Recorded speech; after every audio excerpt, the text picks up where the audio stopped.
हमारे पास में आ चुका है अर्धवार्षिक परीक्षा सत्र 2025-26 के लिए कक्षा 8 का हिंदी का पूरा पेपर और इसका पूरा सॉल्यूशन। जी हाँ प्यारे बच्चों, जैसा पेपर मैं यहाँ पर आपको बताऊंगा ना, ठीक वैसा का वैसे क्वेश्चन पेपर आपको परीक्षाओं में देखने को मिलेगा। एक भी क्वेश्चन का आंसर प्यारे बच्चों यहाँ से आपका मिस नहीं होगा। अब चलो अपन जल्दी से आगे बढ़ते हैं, समझते हैं कि आपका अर्धवार्षिक परीक्षा सत्र 2025-26 के लिए कक्षा 8 का हिंदी विषय का पेपर आपको परीक्षाओं में देखने को कैसा मिलेगा।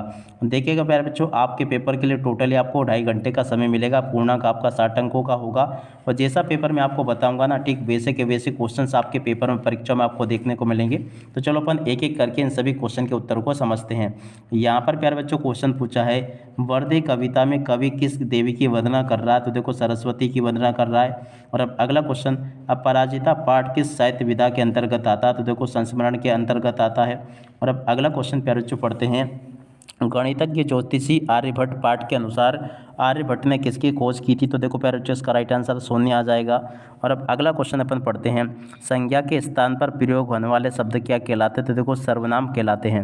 और अब अगला क्वेश्चन अपन पढ़ते हैं, समास का वे भेद जिसमें पहला पद संज्ञावाचक होता क्या कहलाता है? द्विगु समास कहलाता है। ठीक है, इस प्रकार से प्यारे बच्चों आप लोग यहाँ तक के इन सभी क्वेश्चन को और इन क्वेश्चन के आंसर को देख लो।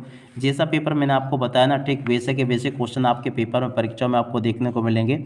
उसके बाद में देखो प्रश्न नंबर 6 पूछा है, तानसेन की संगीत साधना का मुख्य केंद्र क्या था? तो देखो ग्वालियर था। जल का पर्यायवाची शब्द क्या प्यारे बच्चों? नीर और पानी होगा।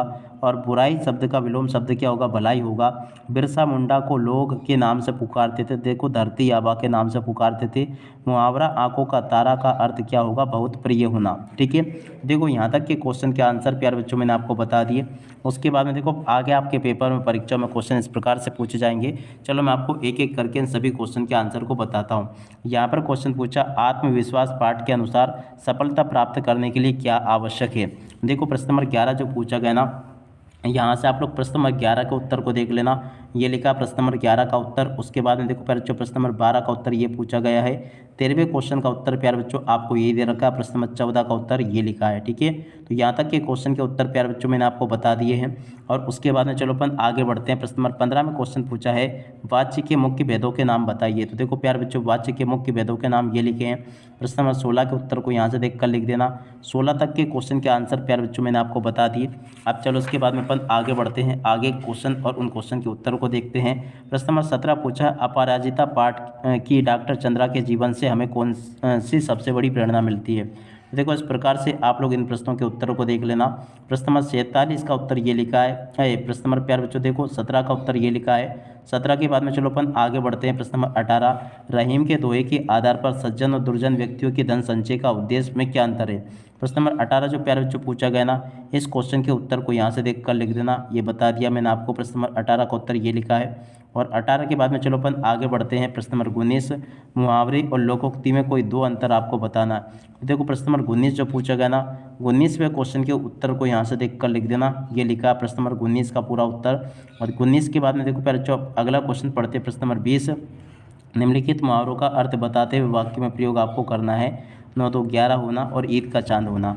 देखो पहले इस प्रकार से आप लोग यहाँ से इन प्रश्नों के उत्तर को देख लो। प्रश्न नंबर 20 का उत्तर ये लिखा है। 20 के बाद में चलो अपन आगे बढ़ते हैं, 21वां क्वेश्चन पढ़ते हैं। तो देखो 21वें क्वेश्चन में आपको एक क्वेश्चन दे रखा है, मध्य प्रदेश की संगीत विरासत पाठ के अनुसार संगीत सम्राट तानसेन के बारे में संक्षेप में आपको लिखना होगा। तो देखो 21वां जो क्वेश्चन दे रखा ना, 21वें क्वेश्चन के उत्तर को प्यारे बच्चों यहाँ से देख कर लिख दो। ये लिखा है। 22वें क्वेश्चन के उत्तर को प्यारे बच्चों यहाँ से देख कर लिख दो। ये लिखा है। और उसके बाद में देखो प्यारे बच्चों प्रश्न 23 जो पूछा गया ना, 23वें क्वेश्चन के उत्तर को यहाँ से देख कर लिख देना। देख सकते हो, वसीयतनामे का रहस्य नामक कहानी से हमें क्या शिक्षा मिलती है? प्रश्न नंबर 23 जो प्यारे बच्चों पूछा गया ना, 23वें क्वेश्चन के उत्तर को यहाँ से देख कर लिख देना। ये भी मैंने आपको पूरा का पूरा बता दिया। और 23 के बाद में चलो अपन आगे बढ़ते हैं, अगला क्वेश्चन पढ़ते हैं। प्रश्न नंबर 24, निम्नलिखित पद्यांश की प्यारे बच्चों आपको भावार्थ आपको लिखकर आना होगा। देख सकते हो पद्यांश है, इसका भावार्थ आपको लिखना। तो देखो भावार्थ आप लोग इस प्रकार से लिखना सीख लेना। और उसके बाद में देखो अगला क्वेश्चन प्रश्न नंबर 25 में आपको क्वेश्चन दे रखा है, अपने प्रधानाध्यापक को बीमारी के कारण 3 दिन की छुट्टी लेने हेतु एक आवेदन पत्र आपको लिखना है।